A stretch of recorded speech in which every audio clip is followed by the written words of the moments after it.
সামারস্লামের go home শোতেই রোমানকে মেরে upper hand পেল Seth Rollins. তাহলে কি আবারও সেথ রলিন্সের কাছে হারতে যাচ্ছে রোমান রেইন্স? অন্যদিকে ব্রক লেসনার এবং ওবাফেমির মধ্যে কেমন সেগমেন্ট দেখালো কোম্পানি? যাই হোক, আসসালামু আলাইকুম রেসলিং লাভার্স, কি অবস্থা সবার? শেষ হয়েছে আরও একটি মানডে নাইট রয়ের শো, আর এই ভিডিওতে আজকে হওয়া মানডে নাইট রয়ের সম্পূর্ণ রিভিউ করব। ভিডিও ভালো লাগলে ভিডিওতে লাইক দিবেন, চ্যানেলে নতুন হয়ে থাকলে চ্যানেলটি সাবস্ক্রাইব করে দিবেন। ওয়েল, আজকের রয়ের শুরুতেই আমাদেরকে রিংয়ের মধ্যে অ্যাডাম পিয়ার্স এবং ট্রিপল এইচকে দেখানো হয়। এখন মূলত ব্রক লেসনার এবং ওবাফেমির মধ্যে একটা সেগমেন্ট হবে।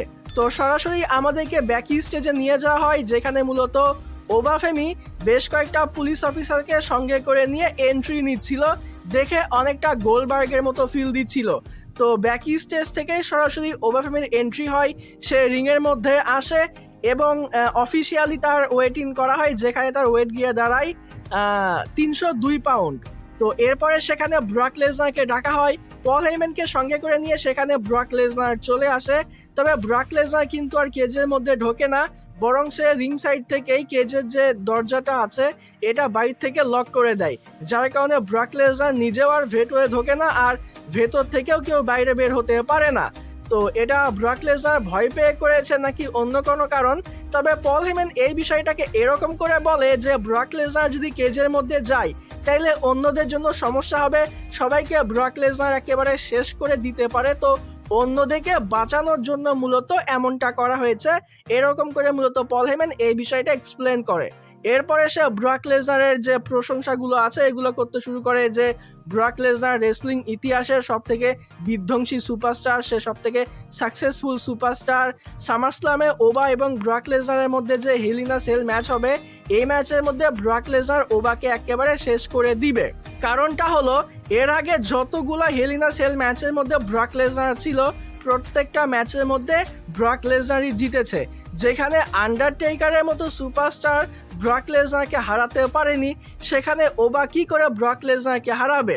হ্যাঁ, পল হেইম্যান এই বিষয়টাও স্বীকার করে যে ওবা অল্প সময়ের মধ্যে অনেক কিছু করে ফেলেছে, সব কিছু ঠিকঠাক আছে। তবে এর মানে এটা না যে সে হেল ইন আ সেল ম্যাচের মধ্যে ব্রক লেসনারকে হারাবে, এরকম টাইপের একটা বিষয়। আর পল হেইম্যান যতক্ষণ কথা বলতেছিল, ব্রক লেসনার কিন্তু ওই কেজের বাইরে থেকেই ওবাফেমির সঙ্গে মজা নিচ্ছিল, তার দিকে তাকিয়ে তাকিয়ে হাসতেছিল।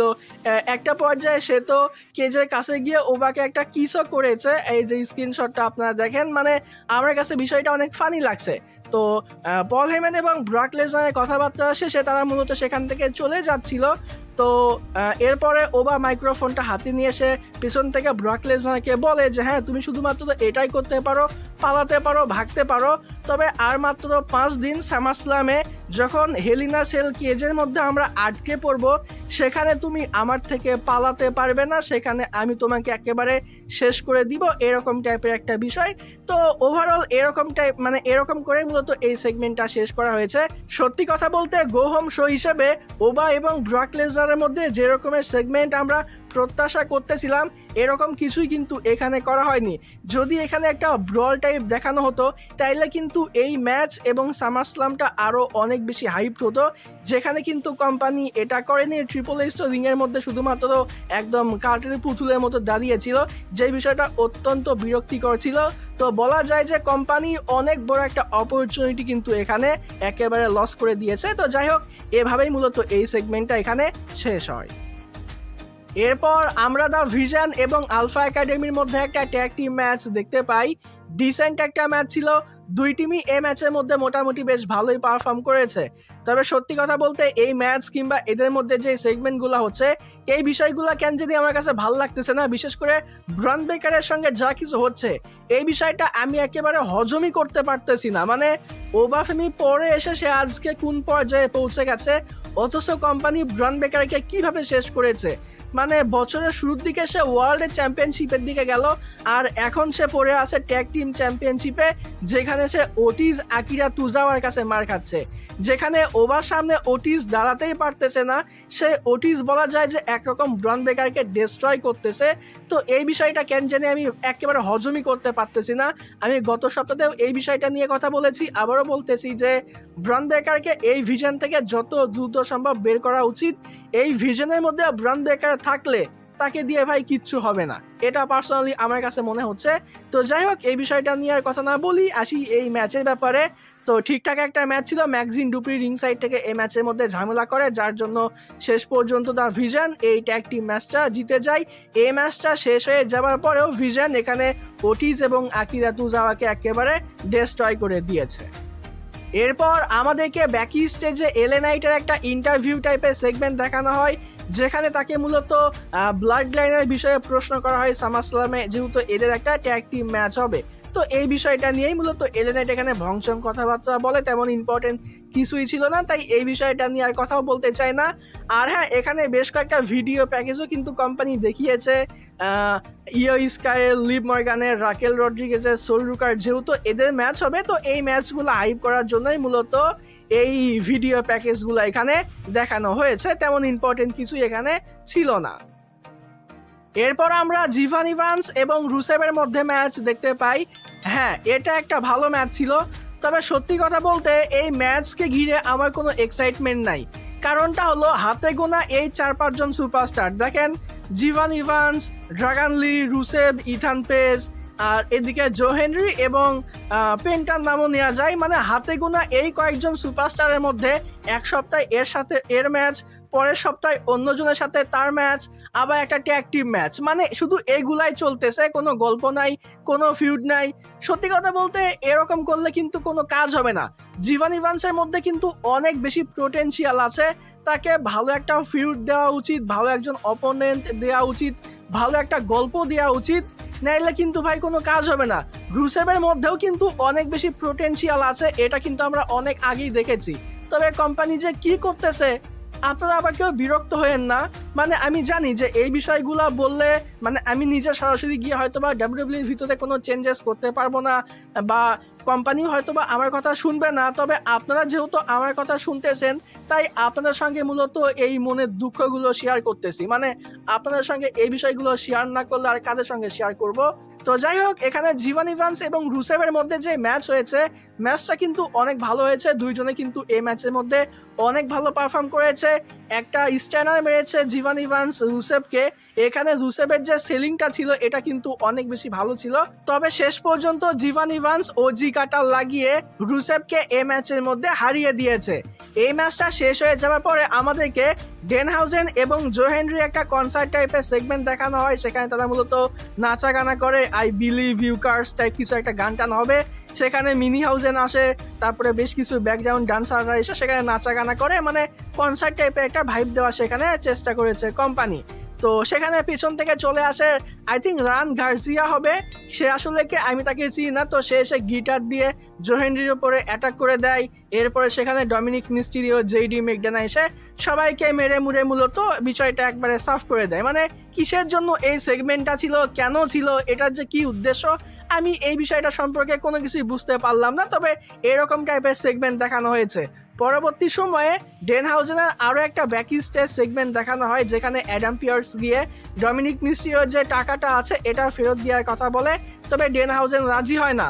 তো সামারস্ল্যামে ডেনহাউজেন এবং ডমিনিক মিস্টিরিওর মধ্যে যে ম্যাচ হবে, এই ম্যাচের মধ্যে কোনো একটা এই টাকা পয়সা নিয়ে স্টিপুলেশন আই থিঙ্ক অ্যাড করা হবে যে ডেনহাউজেন যদি সেই ম্যাচটা হারে তাহলে তাকে টাকা দিয়ে দিতে হবে, বা এরকম টাইপের কিছু একটা হতে পারে।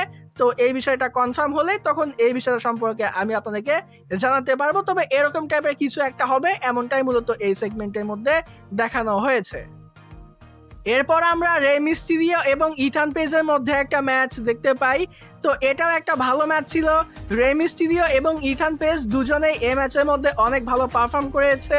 শেষের দিকে রে মিস্টিরিও একটা 619-এর জন্য যায়, তবে ইথান পেজ রিংয়ের যে কাপড়টা ছিল এটা সামনে নিয়ে আসে, যার জন্য এখানে 619টা পারফেক্টলি এক্সিকিউট হয় না। আর এটারই অ্যাডভান্টেজ নিয়ে ইথান পেজ নিজের ফিনিশার লাগিয়ে রে মিস্টিরিওকে এই ম্যাচের মধ্যে হারিয়ে দিয়েছে। এই ম্যাচটা শেষ হয়ে যাওয়ার পরে আমরা সেখানে ব্লাড লাইন এবং সোলো সিকাওয়া, রয়েস কিজ, এলে নাইটের একটা সেগমেন্ট দেখতে পাই। তো প্রথমে রিংয়ের মধ্যে আসে জে এবং জিমি দ্য উসোস। তারা এসে মূলত সামারস্ল্যামে তাদের যে অপোনেন্ট এদেরকে ওয়ার্নিং শট দিয়ে দেয়। তবে সেখানে আবার সোলো সিকাওয়া অডিয়েন্সদের মধ্যে চলে আসে এবং সেও এসে এখানে ওয়ার্নিং শট কিউ কিউ কিউ কেমন জানি একটা আওয়াজ করে। তো এই বিষয়টা কেন জানি আমার কাছে অনেক বেশি ফানি লাগছে। তো জিমি উসো এখানে সোলো সিকাওয়াকে বলে যে তোমার জন্য এটাই ভালো হবে যে তুমি আমাদের ব্লাড লাইনে চলে আসো, না হলে তোমার কিন্তু অনেক সমস্যা হবে। তো সোলো সিকাওয়া বলে যে আমি যদি ব্লাড লাইনে না যাই তাইলে কি হবে, তোমরা কি আমাকে ওয়ার্নিং শট দিবে নাকি 30 মিনিট ধরে ইট করবে, মানে এরকম মানে এদের যে বিষয়গুলো আছে এই বিষয়গুলো নিয়ে কথা বলে। মানে এই জিনিসটা কিন্তু আমার কাছে অনেক বেশি ভালো লাগছে। আর এই জিনিসগুলো সোলো সিকাওয়া যেরকম ভাবে বলছে এইগুলোর যে এক্সিকিউশন এটা কিন্তু অনেক পারফেক্ট ছিল। মানে সোলো সিকাওয়া নিজেকে যে এই রেসলিং এই বিষয়টার সঙ্গে অনেক ভালোভাবে মানিয়ে নিয়েছে এটা কিন্তু দেখলে বোঝা যায়। আর অডিয়েন্সরাও কিন্তু সোলো সিকাওয়ার সঙ্গে অনেক বেশি কানেক্ট হয়েছে। তো এই বিষয়টা কিন্তু সোলো সিকাওয়ার জন্য অনেক বেশি ভালো। তো এরপরে সেখানে এলে নাইটও আসে। এলে নাইট এসে বলে যে সামারস্ল্যামে তোদেরকে শেষ টেস্ট করে দিব। তারপরে আবার ফিরে আসে বলে যে সামারস্ল্যাম তো অনেক দূরের কথা, তোদেরকে আমি এখনই বাজিয়ে দিব, এরকম টাইপের একটা বিষয়। তো এদের মধ্যে মূলত আমরা সেখানে হাতাহাতি দেখতে পাই। মানে উসোস, সোলো সিকাওয়া এবং এলে নাইট এই চারজনে মিলে সেখানে ফাইট শুরু করে। এরপরে সেখানে যখন ব্লাড লাইন মার খাচ্ছিল জেকা ফাটু আসে। জেকা ফাটু এসে এখানে সোলো সিকাওয়া, এলে নাইট দুজনকেই বাজিয়ে দেয়। পরবর্তী সময় সেখানে আবার রয়েস কিজ চলে আসে। রয়েস কিজ আসার পরে এখানে সোলো সিকাওয়া, এলে নাইটের টিম একটু আপার হ্যান্ড নিয়ে নেয়, যার কারণে ব্লাড লাইনকে রিং ছাড়তে হয়। এরপর আমরা উইমেন্স ইন্টারকন্টিনেন্টাল চ্যাম্পিয়নশিপের জন্য সোলরুকা এবং রাকেল রড্রিগেজের মধ্যে একটা ম্যাচ দেখতে পাই। এভারেস্ট টাইপের একটা ম্যাচ ছিল, খুব বেশি ভালো ছিল না, খুব বেশি খারাপও ছিল না। ম্যাচের একটা পর্যায়ে রাকেল রড্রিগেজের নাক ফেটে যায়, রক্ত বের হয় তারপরেও কিন্তু ম্যাচটা কন্টিনিউ হয়। এরপরে সেখানে রিং সাইডে চলে আসে রক্সেন প্রেস। সে এখানে সোলরুকাকে ঝামেলা করার চেষ্টা করে, তবে লাভ হয় না, যার কারণে আবার রিং সাইডে সেখানে লিভ মর্গান চলে আসে। তো লিভ মর্গানে সেখানে বেশ ভালো মতোই ঝামেলা করে। রাকেল রড্রিগেজ এটার জন্য অ্যাডভান্টেজও পেয়েছে, তবে সোলরুকা কিন্তু এখানে হার স্বীকার করে না, যার কারণে ম্যাচটা কন্টিনিউ হয়। তো জাজমেন্টে যেহেতু বেশি ঝামেলা করতেছিল, যার কারণে আবার রিং সাইডে সেখানে চলে আসে ইয়ো স্কাই। তো ইয়ো স্কাই এসে প্রথমের দিকে মার খেলেও পরবর্তী সময়ে সে কিন্তু আবার ইয়ো স্কাইয়ের ওপরে ডমিনেট করেছে, শেষ পর্যন্ত সে আপার হ্যান্ডে নিয়েছে। তবে অন্য সাইডে কিন্তু আবার রক্সেন প্রেস একা ছিল। সোলরুকা যায় একটা সোলস নেচারের জন্য, তার ফিনিশারের জন্য, সেই সময় রক্সেন প্রেস সোলরুকাকে তার ফিনিশারটা হিট করতে দেয় না। আর এটারই অ্যাডভান্টেজ নিয়ে তাহানা বম লাগিয়ে রাকেল রড্রিগেজ এই ম্যাচের মধ্যে সোলরুকাকে হারিয়ে দেয় এবং সে হয়ে যায় নতুন women's intercontinental champion. I think সে ডাব্লিউডাব্লিউইতে মানে মেইন রস্টারে আসার পরে প্রথম সে কোনো সিঙ্গেল চ্যাম্পিয়নশিপ জিতেছে, যদি আমি ভুল না করি। তো সে কিন্তু এখন নতুন উইমেন্স ইন্টারকন্টিনেন্টাল চ্যাম্পিয়ন। তো এই সিদ্ধান্ত কেমন হয়েছে অবশ্যই কিন্তু আপনারা কমেন্টে জানিয়ে দিবেন। এরপর আমরা মেইন ইভেন্টে রোমান রেইন্স এবং সেথ রলিন্সের মধ্যে একটা সেগমেন্ট দেখতে পাই। তো প্রথমে রিংয়ের মধ্যে আসে tribal chief OTC1 Roman Reigns. তো সে রিংয়ের মধ্যে এসে মাইক্রোফোনটা হাতে নিয়ে লস অ্যাঞ্জেলেস বলার সঙ্গে সঙ্গেই সেখানে মিউজিক হিট হয়ে যায় সেথ রলিন্সের। মানে রোমান রেইন্স আজকে অ্যাকনলেজ মি বলারও সময় পায় না। তো সেথ রলিন্স রিংয়ের মধ্যে এসে সে রোমান রেইন্সের স্টাইলে বলে যে লস অ্যাঞ্জেলেস অ্যাকনলেজ মি। তো রোমান রেইন্স এরপরে সেথ রলিন্সকে বলে যে তোমার কাছে হয়তো মনে হতেছে যে তুমি অনেক বড় কিছু করে ফেলেছো, তবে আমার এই বিষয়টা এক্সপ্লেন করার প্রয়োজন নেই, কারণ লস অ্যাঞ্জেলেস অলরেডি বুঝতে পেরেছে যে তুমি হলো একজন অ্যাসহোল। এরকম করে মূলত শুরুতেই রোমান রেইন্স সেথ রলিন্সকে গালি দিয়ে দেয়। তো যার উত্তরে সেথ রলিন্স এখানে বলে যে হ্যাঁ আমি খারাপ, তবে যা কিছু করেছি আমি নিজের দমেই করেছি। আর রোমান রেইন্স তুমি রেসলম্যানিয়া মেইন ইভেন্টও, তুমি অনেকগুলো রেসলম্যানিয়া মেইন ইভেন্ট করেছো, তুমি মানি মেকিং মেশিন, তুমি অনেক বড় একজন সুপারস্টার, সব কিছু ঠিকঠাক আছে, তবে একটা জায়গায় তুমি কিন্তু কখনোই আমার মতো হতে পারোনি বা হতে পারবে না, সেটা হলো আমি হলাম তোমার থেকে বেস্ট রেসলার, প্রফেশনাল রেসলার, এই দিক দিয়ে আমি কিন্তু তোমার থেকে এগিয়ে আছি, এরকম করে মূলত সেথ রলিন্স রোমান রেইন্সকে বলে। এরপরে সে আরও অনেকগুলো কথা বলে যে আমি তোমার মাথার ভেতরে এই রিংয়ের মধ্যে সব জায়গায় আমি তোমাকে ওন করি, এর আগে আমাদের মধ্যে যতগুলা ম্যাচ হয়েছে সবখানে আমি তোমাকে হারিয়েছি। এক কথায় বলতে গেলে সেথ রলিন্স মূলত সবখানে আধিপত্য করতেছে রোমান রেইন্সের উপরে, এরকম টাইপের একটা বিষয়। এরপরে সে সামারস্লামে তাদের মধ্যে যে ম্যাচ হবে এই বিষয়টা নিয়েও কথা বলে, রোমান রেইন্সকে বলে যে সামারস্লামে আমাদের মধ্যে যে ম্যাচ হবে তোমার কাছে কি মনে হচ্ছে যে এখানে অন্য কিছু হবে, তুমি আমাকে হারাতে পারবে? না, তুমি আমাকে হারাতে পারবে না। তুমি হয়তো বা 2022 সালের রয়্যাল রাম্বলের মতো ম্যাচটা ডিসকোয়ালিফিকেশন করে দিতে পারো কিংবা ব্লাড লাইনের সাহায্য নিতে পারো, তবে তুমি যা কিছুই করো না কেন তুমি কিন্তু আমাকে একা কখনো হারাতে পারোনি আর কখনো হারাতে পারবেও না, এরকম করে মূলত সেথ রলিন্স রোমান রেইন্সকে বলে। যার উত্তরে রোমান রেইন্স বলে যে আমি তোমাকে হারাতে চাই, I need to beat you, আমার ফ্যামিলি চাই যে আমি তোমাকে হারাচ্ছি এই বিষয়টা দেখতে, এই যে অডিয়েন্স যারা আছে, এই যে পুরো ইন্ডাস্ট্রি সবাই চায় যে আমি তোমাকে হারাবো আর এই বিষয়টা সবাই মূলত দেখতে চায়, এরকম করে মূলত রোমান রেইন্স সেথ রলিন্সকে বলে। যার পরে সেথ রলিন্স একটু পার্সোনাল হয়ে যায়, সে বলে যে তুমি যা কিছুই বলো না কেন কোনো লাভ হবে না, রেসেলম্যানিয়া 31-এর মতো আবারও সেম কাহিনী হবে, তোমার ফ্যামিলি রিং সাইডে থাকবে, আমি তোমাকে হারাবো, তোমার ফ্যামিলি কান্না করতে করতে বাসায় চলে যাবে, তোমার সন্তানদের সামনে আমি যখন তোমাকে হারাবো তোমার সন্তানরা দেখবে যে তাদের বাবা হলো একজন ফ্রড, একজন লুজার। এটা বলাই মূলত রোমান রেইন্সকে রাগানোর জন্য এনাফ ছিল। রোমান রেইন্স রেগে যায় এবং সেথ রলিন্সের উপরে অ্যাটাক করে দেয়, একটা সুপারম্যান পাঞ্চ মারে, একটা স্পিয়ার মারে, এরপরে সে রিং সাইডে যায় একটা স্টিল চেয়ার আনার জন্য। তো সেই স্টিল চেয়ার নিয়ে যখনই রিংয়ের মধ্যে ঢোকে তখনই এই স্টিল চেয়ারের উপরেই মূলত সেথ রলিন্স রোমান রেইন্সকে একটা স্টম্প করে দেয় এবং শেষ পর্যন্ত আপার হ্যান্ড মূলত সেথ রলিন্সকে দিয়ে দেওয়া হয়েছে। তো এই যে পুরো সেগমেন্টটা, এই সেগমেন্টটা আপনাদের কাছে কেমন লেগেছে? যদি আমার কথা বলি তো এই সেগমেন্ট ওয়াইজ এই সেগমেন্টটা ভালো ছিল, তবে গো হোম শো হিসেবে কিন্তু এই সেগমেন্টটা একেবারে বেকার ছিল, কারণ ওই সেম প্রোমো, সেম লাইন আর অ্যাটাকের যে বিষয়টা এটাও কিন্তু আমরা আগেও দেখেছি, ওই সেম স্টাইলেই কিন্তু অ্যাটাক হয়েছে। কোম্পানি কিন্তু এখানে এমন কিছু দেখায়নি যাতে করে আমাদের কাছে মনে হতে পারে যে সামারস্লামে রোমান রেইন্স এবং সেথ রলিন্সের মধ্যে যে ম্যাচ হবে এখানে কোনো আনপ্রেডিক্টিবিলিটি কোনো কিছু কিন্তু কোম্পানি অ্যাড করতে পারেনি। তো যাই হোক, আমি আর এই বিষয়টা নিয়ে কথা বলে ভিডিও লম্বা করতে চাই না। ওভারঅল সামারস্লামের গো হোম শো হিসেবে এই শোটা কেমন লেগেছে আপনাদের কাছে অবশ্যই এই ভিডিওতে কমেন্টে জানিয়ে দিবেন। এই ভিডিও ভালো লাগলে ভিডিওতে লাইক দিবেন, চ্যানেলে নতুন হয়ে থাকলে চ্যানেলটি সাবস্ক্রাইব করে দিবেন। আজকের মতো এখানেই বিদায় নিচ্ছি। যাবার আগে একটি কথাই বলতে চাই, যদি রেসলিং ভালোবাসো তাহলে আমরা সবাই এক টিম।